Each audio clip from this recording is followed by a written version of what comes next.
Jacob, guess what came? What came? The Luxonis OAK-1. Oh, no way. It's time. I've been waiting for this. All right, so Brandon from Luxonis shipped us an advanced copy of the OAK-1. We were a little eager and we already had it opened up. So what's in the box?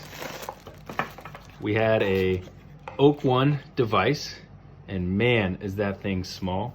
And then we also had a cord, useful for plugging it into micro USB to USB. And man, is this thing small.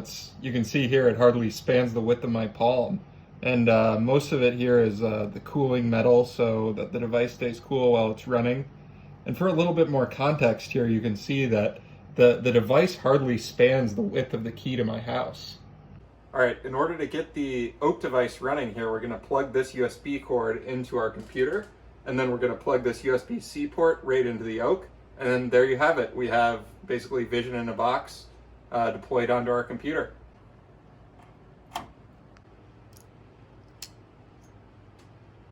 All right, let's go. Let's see inference. Here we go, single command.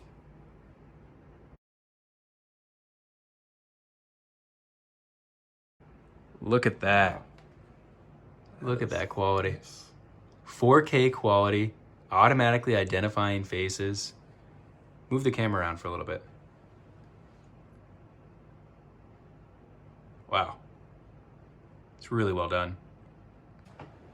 Look at that face tracking. So it finds me effectively. It can tell that I do not have a mask. I've got one handy. Let's see. Wow.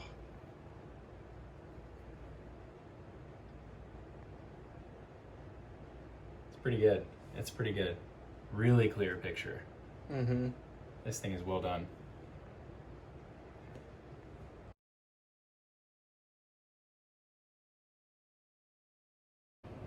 All right, so Jacob, what are your first impressions on the OAK-1 here? I mean, it's pretty awesome. Basically feels like I can plug eyes into my computer. I can't wait till we can start to train some of our own detectors to find things like, I don't know, chess pieces for board games, maybe warehouse things and identifying supply chains. The sky's the limit. Yeah, it really is. I mean, there are the preset models that you can easily run with Depth AI like we did today, but pretty soon we're going to be putting out tutorials on how to detect any object in the world with this thing. So stay tuned and subscribe below. Can't wait.